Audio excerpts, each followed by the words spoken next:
Dieu peut-il vraiment transformer tes fardeaux en bénédictions? Ces fardeaux peuvent nous peser, nous empêchant de voir une issue.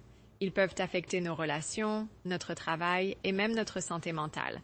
C'est comme porter un poids lourd sur nos épaules et on commence à sentir qu'on ne peut plus avancer. Parfois, plus on essaie de résoudre nos problèmes, plus ils semblent s'accumuler. On a l'impression de perdre le contrôle et c'est à ce moment-là que les choses deviennent vraiment difficiles. C'est comme être coincé dans un cycle sans fin, sans savoir comment s'en libérer. La vérité, c'est que ces fardeaux peuvent être très difficiles à surmonter. Ils peuvent nous donner l'impression d'être seuls, comme si personne ne comprenait ce que l'on traverse. Mais je veux que tu saches que tu n'es pas seul. Beaucoup de personnes croient qu'avec la foi et l'intervention divine, nous pouvons trouver un moyen de transformer nos épreuves en quelque chose de positif. Ce n'est pas toujours facile, mais parfois, c'est dans ces moments sombres que nous sommes forcés de chercher une autre perspective.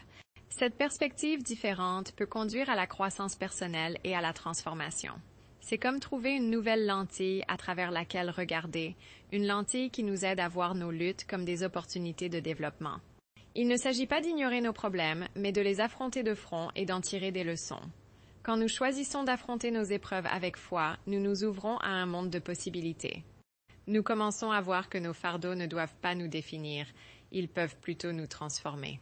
Comme le dit la Bible, considérez comme un sujet de joie complète, mes frères et sœurs, lorsque vous traversez diverses épreuves. Une histoire qui me vient à l'esprit est celle d'une femme qui luttait contre une maladie grave. Elle avait l'impression que son monde s'effondrait et elle ne savait pas comment s'en sortir. Mais au milieu de sa douleur, elle a trouvé du réconfort dans sa foi. Elle a commencé à prier et petit à petit, elle a retrouvé la paix. Elle a réalisé que sa maladie n'était pas une malédiction, mais une opportunité de se rapprocher de Dieu. Et en regardant en arrière, elle a vu que son fardeau était devenu une bénédiction déguisée. Son histoire est un rappel puissant que nos épreuves ne doivent pas être la fin de notre histoire. Nous avons le pouvoir de choisir comment y répondre, et c'est là que la foi entre en jeu. En faisant confiance à quelque chose de plus grand que nous, nous pouvons trouver un moyen de transformer nos fardeaux en bénédictions.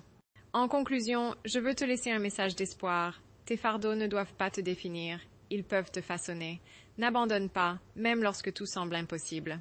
Continue d'avancer et sache que tu n'es pas seul. Si tu as vécu une expérience similaire, j'aimerais beaucoup que tu la partages dans les commentaires ci-dessous. Construisons ensemble une communauté de soutien et d'encouragement.